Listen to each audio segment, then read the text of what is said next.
De eerste mogelijkheid is voor Cambuur in deze wedstrijd, maar dit schot van Kevin van Kippersluis wordt te slap insketten. Maar het joeg wel een beetje aan hoe Cambuur in de wedstrijd ziet. Het wie wegen aan de topploeg NEC uit Nijmegen. Dat hier liep wel zijn aardige mogelijkheid weer te creëren. De paas is van Rahi, komt bij Langiel uit. Het schot van Langiel wordt pareerd door de keeper van Cambuur, Cummins. De eerste helft eindigt in 0-0. En dat weer een volslijn terug op de tussen staan, waarin Cambuur absoluut goed meedeed. Dit is een prachtige paas van Brian Smeets op Kevin van Kippersluis. En dan doet hij het goed en passeert hij Joris Delle, de keeper van NEC. Wat een heerlijke paas is dit van Brian Smeets. En wat wordt het keurig aanmaken door Kevin van Kippersluis. En Cambuur leidt na 48 minuten met 1-0. Dit is toch een overtreding, zo'n je zeggen. De voet komt een beetje op de noos te lanen van de verdediger van Cambuur. Maar dat mag al je trok van de skiertsjochter.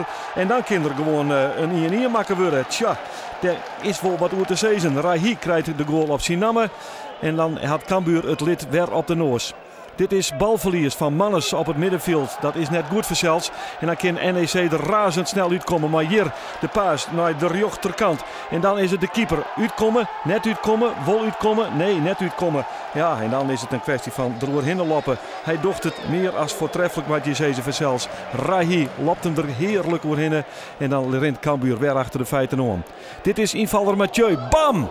Op de latte, ja, dan het Cambuur het ook even net mooi. Dit hier de 2-2 wezen kunnen. En dan komt nog dit moment in de slotfase. Een actie op de achterlijn van Langiel. En dan is de bal al over de lijn als Guus Joppen nog een tikje out. Maar Saffeli is Cambuur met deze knullige flater van de keeper Cummins. Met 3-1 van NEC. En daar past eigenlijk maar 1 woord bij. Dit is frustrerend. Ja, dat is frustrerend. Voor iedereen. Wie Cambuur is natuurlijk. Je speelt best goed. Deze wedstrijd tegen de koploper. Eigenlijk aan de winnende hand 0-1. Kans op 0-2. En dan geven we wel veel te makkelijk weg. Met name de 2 en de 3-1 zien we er heel slecht uit.